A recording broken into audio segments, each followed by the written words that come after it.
This is the Lockpicker 1969, and welcome to my channel, and welcome to the next episode of Interview with a Lockpicker. Today's guest is Jackrabbit. Say hi. Hey everybody, how's it going? So, where are you from? So I'm from Minnesota, born and raised, and I've been here my entire life. So it's Okay. a great state. All right. So, what does your name mean, or how is it significant? Yeah. So really, I was digging deep because I was trying to think of a name for a channel and couldn't think of much. But I did recall one time back in I think it was high school. One of my buddies, we were horsing around, and I ended up chasing him down, and he called me Jackrabbit, even though I think it was him that was slow. But but the name stuck in my head, so I decided to use it. Okay. So, how and when did you get into Locksport? Um, so how did I get into Lockport? It was Yeah. I yeah, so it was probably around the time of COVID. We were all kind of locked in, watching different things on YouTube, and that's when I started kind of watching. I got sucked into lockpicking lawyers videos, and I think the algorithm, being what it is, realized I like those, and so it sent me, Bosnian Bill and Lock Noob, and eventually the more of those I watched, the more I was interested in trying it myself. So Okay. that's what drew me in. Okay. So, when did you get your first tools then? So I think it was, in fact, I think I have it right here. It was in kind of late 2021 is when I finally decided, hey, I'm going to try buying some tools, and I think I had seen, I don't know if it was an advertisement or something for sparrows, and so I ended up buying. I kind of I went big right away. I bought the like Monstrum XXL, Okay. and some of their other like practice locks and things like that. Um, so I did that, and I kind of poked around at them for a while before I really got serious. It was maybe a couple of years I would off and on just play with those. Okay. So, you mentioned putting things on hold. Yeah, I think what it was that I uh I wasn't fully into it yet. I had a lot of different hobbies I was working on, Mhm. and it didn't. I think maybe it was just the sparrows practice locks, which is what all I was doing. It just didn't hook me Yeah. until eventually I got into real locks. That's what finally got me over that hump. Gotcha. Okay. So, when would you say you seriously got into it? So I think it was probably around. I think my first video was for a belt. So my first belt attempt was, I think, like maybe March of 24. Mhm. So it was a pretty big gap between when I first got my picks and when I finally decided to start getting involved in the community. Okay. So about what, a little over 12 months ago then. Yeah, yeah, Okay. sounds right. So, are you still using the sparrows, or have you branched out to other tools?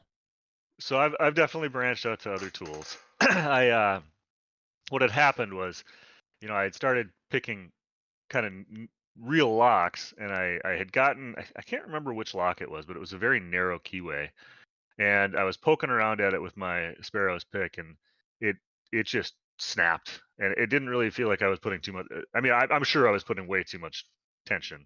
I can't blame the picks, Mhm. but it snapped on me, and that was rather than going to buy another one, I started looking into what other options were available.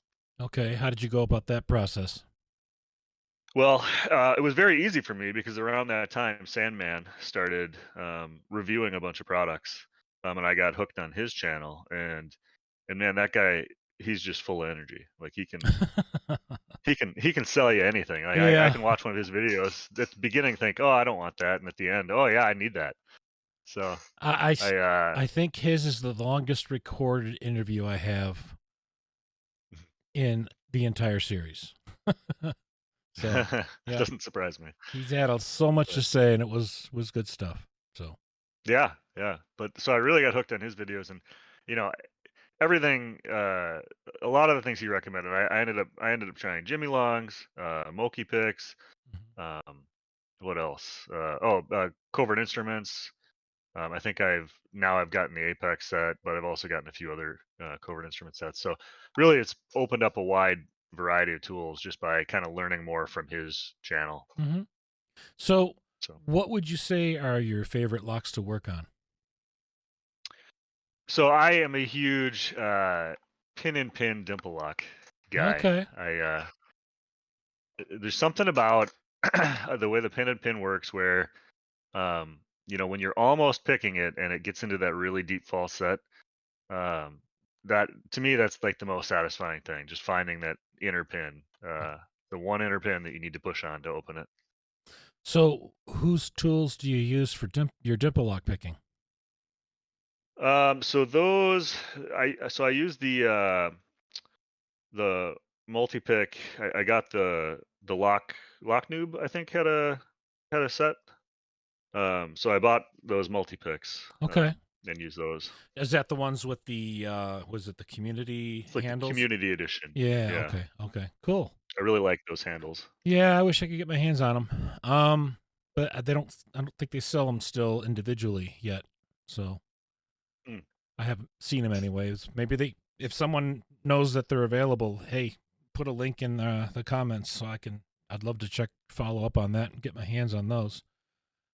So what kinds of challenges did you face when you were learning lockpicking?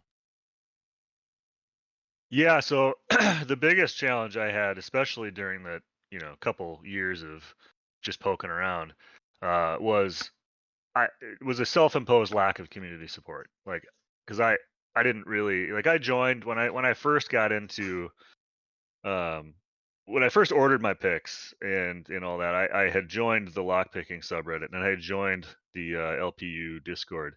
But I really didn't do anything there. I just joined and kind of went my own way. Hmm. And I would watch videos if I needed to, but I really was not getting feedback from other pickers. Like, this is what you should change based on what you're telling us. I didn't have that, so I think that was what discouraged me the most and made it hard for me to want to keep getting into it. Okay, so what got you to dive more into the community then? Yeah, so I think I don't recall what it was that finally made me go, "Hey, I want to try to get these belts." But I put my first I think I picked a master lock for my orange belt and I think just getting into the belt system was the first hurdle because it was actually something to chase. Hmm. And that I find that very fun to have like goals along the way. But then, you know, what really hooked me in was that the blue belt and the challenge lock requirement. Okay. Um, yeah, so I think that because that requires you to, or at the time, and I think you can still do challenge locks for blue belt, but that was Yeah, the first thing that you can really, still do them. They're yeah, just not a solid requirement anymore. You right, can do other things instead now. yeah, which I don't think is a bad thing. I think it's good to for other people to have different ways, but for me, it really pushed me to start actually communicating with other lockpickers because the part of that challenge is you make the challenge lock and you send it to somebody else. I Um, I think having to do a challenge lock though helps you start to understand the internals of a lock a bit and how things interact with one another, and how things can play off of one another to make a lock a little more challenging. So, you know, I'm kind of stuck there on whether or not that should be a requirement or not be a requirement, but I think you get a lot of benefit from it. But I understand why some people don't have the tools or don't feel they can do that, and that's fine. Yeah, I mean, I So, will say if I were to do it again, I would still do a challenge lock because it yeah. was a lot of fun. So, what was your journey into? So, what belt are you at right now? So right now I'm a purple belt, but I'm very very close to brown. Okay, so what was your journey like? Um, so I think the journey up until blue was kind of was just it was still just kind of picking locks, and it wasn't terribly difficult. It's just more practice, right? Once I got to blue, that's when I started to communicate like that. So I sent my challenge lock to Vector Potential, and he was awesome. He dragged me into all these different community groups, and um, eh, from then on, the journey got so much more fun because I started talking about the things that I was struggling with, and the things that Yeah. were going well, and and you build that you join that community and of other like-minded people, and you have a lot more fun than just poking at things yourself. So, Okay, so you mentioned that you pick a lot of CLs. Any worth mentioning that people would recognize a name or oh, so I really enjoyed the lockpicking hippies. Was one of the ones I really enjoyed. His pin work was pretty great. And anybody can go see it on my channel. But I also think Beer Can Bushcraft or Tinny, he makes some incredible challenge locks, and okay. I think the longest video I have recording was one of his challenge locks because I refused to give up. But it was super challenging, but super fun and rewarding at the end. So you said you had fun making your blue belt CL and you want to make more CLs? I do, yeah. Okay. I think What do you have planned so. there? Yeah, so I think so right now I'm still I'm still gunning for my brown belt, and once I get that, I'll probably, take a step back and try a few other things and maybe pick some more, you know, brown and purple belt locks just to keep getting more comfortable. But I will also, I think, work at making some more challenge locks. But now, when I do decide to make more challenge locks, I want to take a little more time and try to make them special. I think my first challenge lock, I think it was good. I've heard it was pretty good, but I think I could do so much better. And I think I want to put kind of the time and the craftsmanship into making just good challenge locks. So Okay. I don't know when I'm going to do it, but I know it's on my list. Okay. So you most people they start their YouTube channel because of the whole pursuing the belts. What was your original reason for your channel? I mean, that was absolutely it. The only thing I didn't intend to actually branch out and really look at it as a YouTube channel. I just started it as this is where I'm going to post my videos for my belts.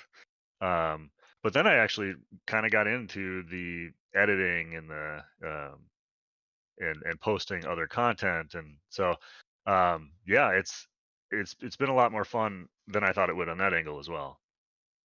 Okay. So what's the future of your channel? What do you plan to do with Yeah, it? so yeah, so I hate to say I'm not entirely sure, but that is part of it. I think I'm still going to be using it to document, obviously, my progress through the belts, and I intend, when I first started this, I didn't think I'd even make it to where I am, but now I intend to go all the way to black belt. So I'm still going to use it for that. But one of the things I did recently was a tutorial video on how to. So it was both a tutorial for the Packlock 98 Pro as well as the 200K Club process, and that was a lot of fun to do. That kind of tutorial style video, and it was pretty well received. So I think I'm probably going to want to do some more of those to try to help newer pickers, Okay. and then and maybe some product reviews if I want to take a crack at those at some point. Okay. Um, Sounds good. yeah. So what do you Oh, and definitely challenge locks, challenge lock Yeah, picking. definitely. Yeah. So what do you do for a living? So so I'm in information security and I'm a lawyer, but so my main my main role right now is I lead a team of digital forensics and e-discovery people at a corporate environment. Okay. Yeah, So we need to talk a little bit more offline. uh, I do a lot of that kind of stuff, so I'm very interested in your take on things. yeah, it's super fun. I if you don't mind, I'll talk about my process in getting there. But Sure. um, yeah, so I had started out.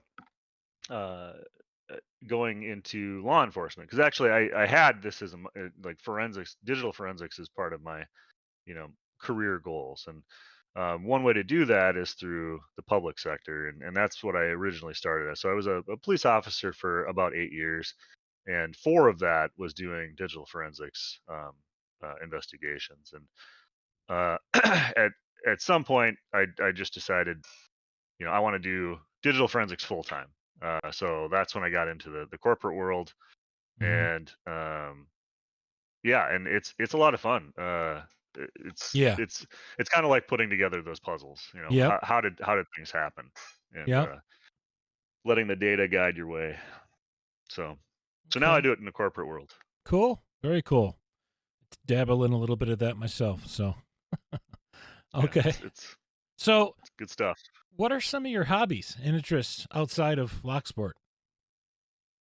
Yeah, so I feel like I have a lot of hobbies that thinking back, you know, whenever somebody asks what are your hobbies, I always am like, oh, I don't have that many. But I started counting up my hobbies for this interview, and yeah, it seems like a fair amount. My hobby's collecting So hobbies. yeah, right, exactly. But no, so lockpicking is obviously a big one of mine. But D&D is, you know, I've started doing D&D maybe Cool. in like 2018, and I've been uh, have a steady group doing D&D. I mean, I wish we could meet more often. It's like once every 2 weeks, so like an hour in the campaign ends up being like a month. Yeah. But that's a lot of fun. Then I also, with the sim group, we do a book club. So we read, you know, this year we're focusing on the Dark Tower as kind of our main uh, uh, book for the series. But each between each Dark Tower book, we read a different random book to cleanse the palate. So Is that's a lot is of fun. is that based on the? I mean, is the movie based on that book, the Dark Tower? Uh, yeah, yep. Okay. It's a Okay. Stephen King series, but Gotcha. Okay. so that one's pretty. It's good. It's good. It's probably not my favorite of the ones we've read, but it's good. Okay. Um, but I'm also my wife has gotten me into long distance running. So I've done 3 marathons now, and I have some more scheduled. So that's been a change, but I've enjoyed it. Um, and then I think the biggest thing is, you know, my wife and I operate a nonprofit, you know, like a 501c3 nonprofit animal sanctuary where Cool. or farm animal sanctuary, where we take in farm animals and let them just live their lives on our property. And that's got to be the biggest and most exciting hobby that I have, Well, is helping to run that charity. I would imagine it's very rewarding too. Absolutely, Yeah. yeah. Um, and it helped during COVID to have animals to go spend time with. Uh-huh. But yeah, we have I think we've got 27 pigs, 6 cows, 2 mini horses, a bunch of chickens, and then our guardian dog. So it's a big crew. What on earth uh, takes you down that path is what I've got to know. Okay, What well, gets you there? yeah. So that is kind of a funny story. So when my wife and I, when we first were dating and got married, we were both into dog rescue, and Okay. so we would always have, and we still do. We have foster dogs all the time. But one day, my wife said, "Hey, I want to foster a pig," and I was like, "Okay, that's interesting. Sure, go ahead." Thinking she probably wouldn't, and she found Bruno, which is our namesake for our sanctuary, from a couple in who's living in a house in Chicago. And you know, a lot of times people think potbelly pigs stay small. You know, everyone wants that teacup pig. They don't Yeah. exist. They get big. And Yeah. so this pig outgrew its house in Chicago. We took it in. We took him in, Bruno, and that started the uh, started the path towards having, you know, 26 pigs. There's a long time in between, Wow. uh, but we ended up moving to you know, from the cities to a big you know, a farm where we can actually That's cool. take care of all the animals. So Yeah, that's cool that yeah, you're able to do that. yeah, So, it's been a lot of fun. I'm going to get to the question that I love hearing the answers to. And do you have any thank yous that you'd like to give to any other lock sporters? And I do. are there any noteworthy lock sporters you'd like to mention? Okay, I'll handle these one by one. I want to Okay. give the thank yous. We'll do Yep. the thank yous first, and I'm really hoping I don't forget anybody. But first and foremost, thank you to Vector Potential. I mentioned earlier, but he is the one who really kind of dragged me in to the community when I sent him my challenge lock. We talked a little bit, and then all of a sudden I was in 8 different Discord groups, and it was just awesome how he took me in, and I've made a lot of friends because of Vector putting himself out there and bringing me in. Yep. So thank you to Vector. I want to thank Loose Shirt. He runs the Unlocked community. It's awesome community. I find it a little bit more enjoyable because it's there's less going on than in like the Yeah. LGU Yeah. lounge. It's the lounge gets a little. My old man brain can't keep up in the Less lounge confusing. often. Yeah. Yep. Yep. So and Loose Shirt, he's the first one to send me a bunch of challenge locks, and big thank you to him because that opened me to a world that I really love. Um, Also want to thank the Spicy Nugs, or he goes by Spicy. He's also, I think he's a brown belt. He's really awesome dude. I we go back and forth a lot on. He gives me advice, I give him advice, so he's great. Same for Lock Junkie. He's Lock Junkie's super nice guy. Yeah. I don't know if there's I don't know if there's somebody that has his level of energy and niceness that I can think of, but No, he's he's great. awesome. Yep. And then Nick Vit Locks has been super supportive. Yep. I talk to him all the time. And I got to give a shout out to Cisco Spaceman. He made all my stickers, and he's great. He makes some awesome stickers. If anybody needs them, reach All out to him. all awesome lock sporters. Awesome. Yes, Yep. yep. And I'll just say, in general, the rest of Unlocked, everybody in Unlocked, I talk to him every day. It's great. Okay. So, and now noteworthy lock sports, unless you have any Nope. thoughts on. Nope. Go ahead. Okay. So no, I separated noteworthy because these are the people that really kind of like I watch their channels and things like that, and they got me. So I obviously Lock Noob, Lady Locks, C Stu Do, great guy. He's Yep. a really awesome guy, He's a neighbor. and awesome. Yeah, awesome. Really, Yep. He that's lives in cool. Michigan. Yep. Nice. Yeah, Yeah. he We does some really cool we stuff. did his interview in person in the studio. So Oh, that's cool. yep. Yep. Yeah, he's great. Sandman, obviously, he his videos are fantastic. I enjoy watching his videos. Mhm. Um, Now, getting a little bit out of the and Lockpicking Lawyer. Sorry, Lockpicking Lawyer is the first one to introduce me to all this, so absolutely shout out there. He's noteworthy. Yep. Um, and then two, not like they both have channels, but I think of them as noteworthy for the other things they do in the community. Um, I just think NCR is noteworthy because he's super young and just flies through locks like they're nothing. So Yeah. Yep. that's incredible. And then Burnby one, he makes some really cool flags, and I'm excited to get some of his flags. But he's just an awesome guy to work with too. So he's noteworthy because of the tools he makes. All right. Okay. So So, last question before we wrap up. What is your favorite thing about Locksport? You've gone through so many so different things, and any one of them can be that. So, so I'm separating this. I'll make it easy. I really enjoy the puzzle aspect of learning new locks, and that's kind of the thing that draws me to Locksport itself, but also the community. Everybody in the community is super nice. I've not seen anybody, you know, uh, it's just such an awesome community. Everybody's here to help each other, yeah.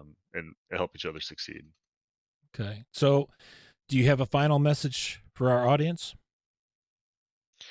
I said it earlier. I'll say it again. Just if you're kind of a lurker, uh, take it from another lurker. Get involved with the community. You'll make a lot of friends. Mhm. Things will be a lot easier.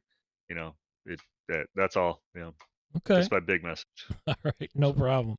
I want to thank you for doing the interview. I had a good time talking with you, and definitely we have some common ground with regard to the what we both do for a living. So, Um, then I have to connect again with you offline and talk a bit more. That'll be interesting. Um, Absolutely. so with that, I'm going to wrap this one up. I'm going to say my usual announcement. If you haven't been interviewed yet, why not? Come forward and get with me and get, reach out and let's get it set up and get you interviewed. I try to make it a fun process, and I make it a fun experience. So let the community know a little bit about you. So come and talk to me. Okay, with that, I'm going to wrap it up. If you are a subscriber, thank you. If you are not yet a subscriber, please hit that subscribe button, turn on notifications and all, and hit like on the video. And thanks for listening.